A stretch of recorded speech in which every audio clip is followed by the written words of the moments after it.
Press সচিব আবার দাবি করছেন যে বিভিন্ন দলকে দেওয়া হয়েছে, আলোচনা করা হয়েছে, আলোচনার ভিত্তিতেই ফাইনাল করা হয়েছে। তাহলে তিনি মিথ্যুক, অথবা আমি মিথ্যুক, অথবা সে মিথ্যুক।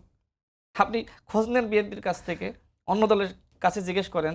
দেখেন, সরকার একটা ঘোষণাপত্র প্রকাশ করবে সবার সাথে আলোচনার ভিত্তিতে। ঐক্যমত কমিশন যেভাবে আলোচনা করলেন, সরকার তো অন্তত 2টা দিন আলোচনা করতে পারতেন যে এই ঘোষণাপত্র আপনাদের কার কি অভিমত বলেন। এখন আপনি এই ঘোষণাপত্র কার জন্য দিবেন? কার জন্য? জনগণের জন্য না, দলগুলোর জন্য না?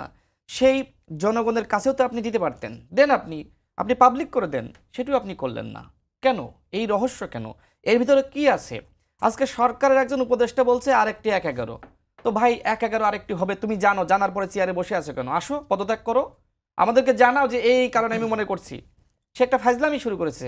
2 দিন পর পর ফেসবুকে একটা পোস্ট করে, এর বিরুদ্ধে ওর বিরুদ্ধে। আজকে আবার দেখলাম সবার পক্ষে লিখেছে, একটা পোস্ট করেছে, সেখানে সবার আগে লিখেছে ছাত্র শিবিরের অবদান, তারপরে ছাত্র দল, তারপরে ছাত্র শক্তি, সেখানে ছাত্র অধিকার পরিষদের নাম নাই। 10 মিনিট পরে দেখে আবার 4 নম্বরে ছাত্র অধিকার পরিষদের নাম। মানে এইগুলো কি? একজন উপদেষ্টা তো এই ফাত্রামি করতে পারে না। আজকে কাদেরকে আপনার আপনার উপদেষ্টা হিসেবে বসিয়েছেন? তিনি বললেন যে এই ক্ষেত্রে বামদের প্রতিনিধি রয়েছে। নামটা বলেন, বামদের প্রতিনিধি কে? আমি তো জানি না। কোনো দলের সাথে আলোচনা করে উপদেষ্টা পরিষদ গঠন করে নাই। আজকে আরো বলছেন যে বিএনপিকে জাতীয় সরকারের কথা বলা হয়েছে। আপনি সারাক্ষণ বিএনপিকে গাইলাচ্ছেন, বলতেছেন বিএনপি নব্য ফ্যাসিস্ট, এই সেই বিএনপির কাছে আপনি কেন গিয়েছেন? তো বিএনপি মানে নাই, অন্য দলগুলোর সাথে কেন আলোচনা করলেন না? কেন জনগণকে জানালেন না? আজকে তো আপনি একটা রাজনীতিতে ফাজলামি শুরু করেছেন। রাজনীতি এইভাবে হয় না।